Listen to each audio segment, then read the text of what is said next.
Hello, Burn Kirby here. This is a tutorial video on how to make a video out of your screenlapse screenshots. What you want to get is Blender. Should be available for Windows, Linux, and OS X. Blender, isn't it usually for making 3D models of things for games and films and stuff like that? Well, yes, but it also is capable of making videos. It has its own video editor.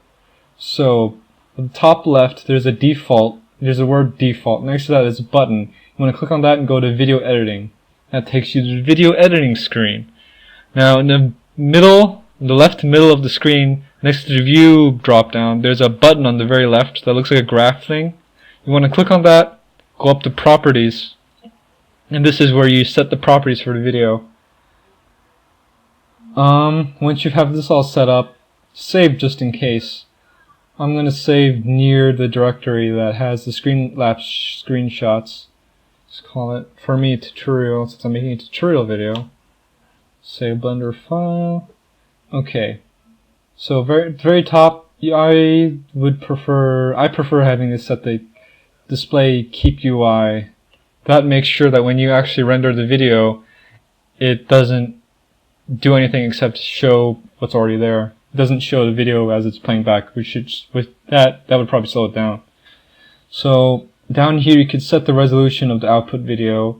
This should probably match the resolution of your desktop, and make sure 50% is set to 100% actually, because you don't want to use half the resolution on your output video. Frame rate 30 is good, but if you want 60 you can do that as well. But if you do that, depending on the rate at which you take your screenshots, it may go blazing fast. So 30 or maybe even 25, or I don't know, go to custom, set to 15 might be even better. Just, I don't know, you might have to experiment with this. Now scroll down, there's post-processing, just uncheck compositing, you don't need that.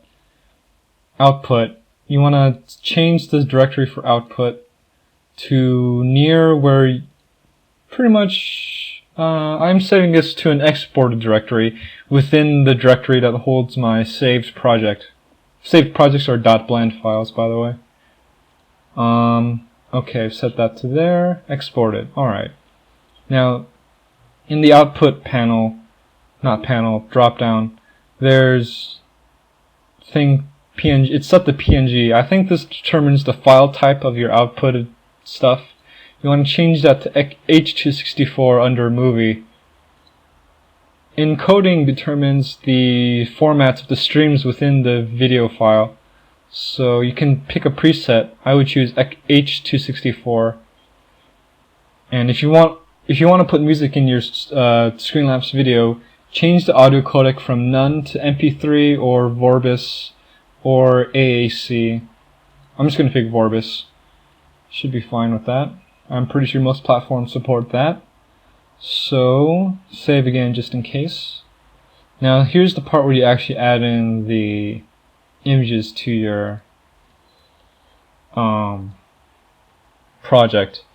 On the bottom left corner of the screen there should be an add button, drop down. Click on that, scroll down to image, navigate to where you saved your Screenlapse images. Hit A to select all of them, and if you want you can hold shift and click on them to deselect a few if you want, but A, just select them all and click add image strip, and it will add them, each image consecutively, So if you have 30 frames per second or 15 frames per second, it will literally be 30 or 15 of these images per second in your output video. As you noticed, if you left click, it moves the playhead of the editor.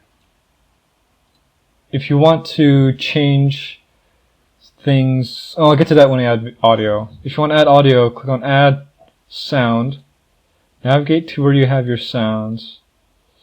I don't know, I'm just gonna put in, just something random. Alright, mouse wheel to scroll out, scroll in, that sort of thing.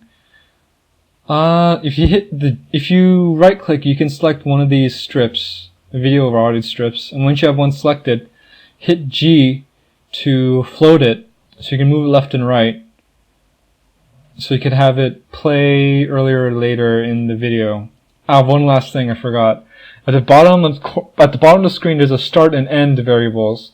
You want to click hold on end and scroll left to right. This will change the edge of the video. This determines the start and end of the video relative to the strips on the editor. You can scroll in and use the left and right arrows next to end to fine-tune where you want the end to be. Once you've moved your stuff into position, make sure to save right before you render. To render the video, you can scroll to the top of this top left properties panel and click on the animation button, or you can go to the drop down menu on the top left corner, click on render, and click on render animation. If you do that, you see the playhead starts moving. In the top middle of the screen there's a progress bar. You can hit the X next to the progress bar to cancel rendering if for any reason you want to make a change in the final output.